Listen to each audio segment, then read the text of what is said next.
Lord of the Mysteries, Chapter 1, Crimson. Painful, how painful! My head hurt so badly. A gaudy and dazzling dream world filled with murmurs instantly shattered. The sound asleep as Zhao Mingri felt an abnormally throbbing pain in his head as though someone had ruthlessly lashed at him with a pole again and again. No, it was more like a sharp object pierced right through his temples, followed by a twist. Ouch! In a stupor, Zhao Mingri attempted to turn around, look up, and sit up. However, he was completely unable to move his limbs as though he had lost control over his body. From the looks of it, I'm still not awake. I'm still in a dream. Who knows, perhaps the next scene will be of me thinking I'm already awake, but in fact, I'm actually sleeping. Zhao Mingri, who was not unfamiliar with similar encounters, tried his best to focus in order to escape the shackles placed upon him by the darkness and confusion. However, while still in his reverie, whatever will he could summon was ethereal, like a fleeting fog. He found his thoughts difficult to control and introspect. No matter how much he tried, he still lost his focus as though random thoughts surfaced in his mind. Why would I suddenly have such an excruciating headache in the middle of the night? And it's really painful. Could it be something like a cerebral hemorrhage? Fuck, don't tell me I'm going to die young. I need to wake up, now. Eh? Why doesn't it seem to hurt as much as before? But why does it still feel like a blunt knife is slicing through my brains? From the looks of it, sleep's impossible. How am I to show up for work tomorrow? Why am I still thinking about work? This is some authentic headache. Of course I have to take time off. I don't have to worry about my manager's grumblings. Hey, putting it that way, it doesn't seem too bad. I can end up getting some spare time for myself. Throbbing pain inundated Zhao Mingri, allowing him to slowly accumulate immaterial strength until he was finally able to move his back and open his eyes. He finally broke free from his reverie. His vision first blurred before it was screened by a faint crimson red. All he could see was a study desk made of burly wood in front of him. Right in the middle was an open notebook with coarse, yellow pages. The title was eye-catchingly written with strange, deep black lettering. To the left of the notebook was a stack of neatly arranged books, numbering about 8.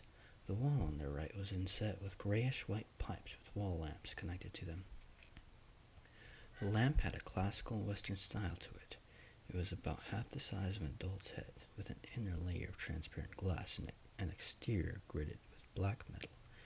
Diagonally beneath the lamp was a black ink bottle shrouded in a pale red glow. Its embossed surface formed a blurry angel pattern.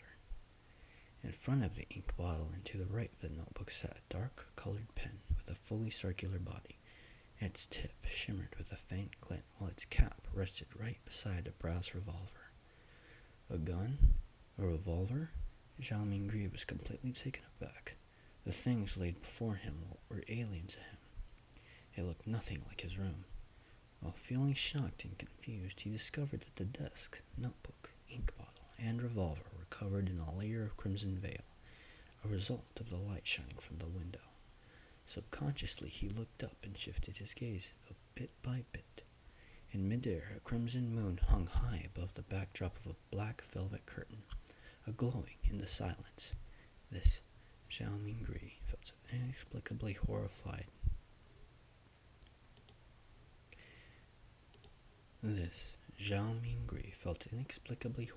As he stood up abruptly. However, before his feet fully straightened, his brain protested with throbbing pain. It made him temporarily lose his strength as he fell uncontrollably. His buttocks slammed heavily onto the burly wood chair. Pah! The pain did little. Zhao Mingri stood up again by propping himself up. He turned around in a fluster as he began to size up the environment he was in. The room wasn't very large, with the brown door on each side of the room. Close to an opposite wall was a low wooden bed. Between the bed and the left door was a cabinet. Its 2 doors were swung open, and beneath it were 5 drawers. To the side of the cabinet there was the same grayish-white pipe on the wall, the height of a person.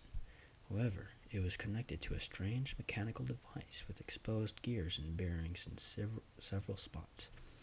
Items resembling coal stoves sat in the right corner of the room near the table, along with soup pots, iron pots and other kitchen utensils.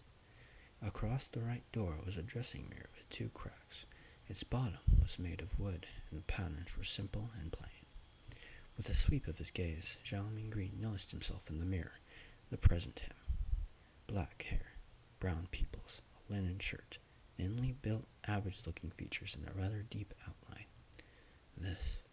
Zhao Mingri immediately drew a gasp as many helpless and confused guesses surfaced in his mind. The revolver in ancient European style and the crimson moon that looked different from the Earth's moon could only mean one thing. Could I have transmigrated? Zhao Mingri widened his mouth slightly. He had grown up reading web novels and had often fantasized over such scenes. However, he momentarily found it hard to accept the situation when he found himself in one. This was probably what it meant to love a fantasy.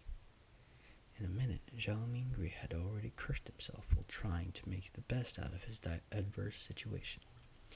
If not for the still throbbing headache that made his thoughts high-strung but clear, he would have definitely suspected that he was dreaming. Calm down.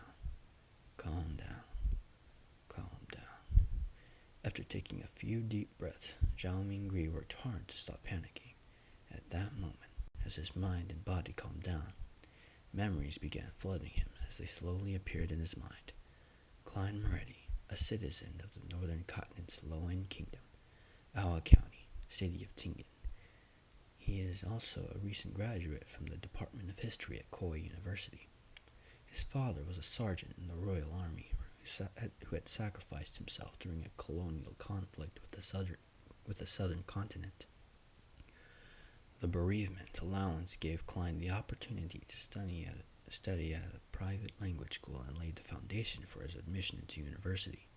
His mother was a devotee of the Evernight goddess. She passed away the year Klein passed the entrance examinations at Koi University. He also had an elder brother and a younger sister. They stayed in a 2-bedroom apartment together. Their family wasn't wealthy, and its situation could even be described as somewhat wanting. At present, the family was supported solely by the elder brother who worked at an import and export company as a clerk. As a history graduate, Klein grasped knowledge of the ancient Faesac language, deemed the origin of all languages in the northern continent, as well as the Hermes language, which often appeared in ancient mausoleums, as well as texts regarding sacrificial and praying rituals. Hermes language? Zhao Mingri's mind stirred as he reached out to rub his throbbing temples. He cast his gaze toward the temple at the open notebook. He noticed that the text on the yellow paper turned from strange to alien, before turning from alien to something familiar. It then turned into something readable. It was text written in the Hermes language. The dark ink wrote the following: "Everyone will die, including me." Hiss! Zhao Mingri felt inexplicably horrified. He instinctively leaned back in an attempt to widen the distance between him and the notebook, as well as the text on it. Being very weak, he nearly fell down, but managed to extend his hands in a fluster to hold on to the edge of the table. He felt that the surrounding air was turbulent, as though there were faint murmurings resounding in it. The feeling was akin to hearing horror stories being recounted by elders when he was young. He shook his head, believing that everything was an illusion. Zhao Mingri found his balance and shifted his gaze from the notebook as he heaved for breath. This time, his gaze landed on the shimmering brass revolver. He suddenly had a question arise in him. With Klein's family situation, how can they have the money or means to buy a revolver? Zhao Mingri couldn't help but frown. While in deep thought, he suddenly discovered a red handprint to the side of the table. Its color was deeper than the moonlight and much thicker than the veil. It was a bloody handprint. A bloody handprint? Zhao Mingri subconsciously flipped his right hand that had been holding the edge of the table. Looking down, he saw that his palm and fingers were covered in blood. At the same time, the throbbing pain in his head continued. Although it had weakened a little, it continued incessantly. Did I smash my head open? Zhao Mingri guessed as he turned around and walked towards a cracked dressing mirror. A few steps later, a black-haired figure of medium build and brown eyes appeared clearly in front of him. The person had a distinct scholarly air to him. Is this the present me? Klein Moretti? Zhao Mingri was stunned momentarily. Since there was insufficient lighting at night, He failed to see something clearly. He continued forward until he was just a step short from colliding with the mirror. Using the crimson veil-like moonlight as illumination, he turned his head and examined the corner of his forehead. A clear reflection appeared in the mirror. His temple had a grotesque wound with burn marks along its periphery. Blood-stained, the wound's surroundings, and there were grayish-white brain juices squirming slowly within.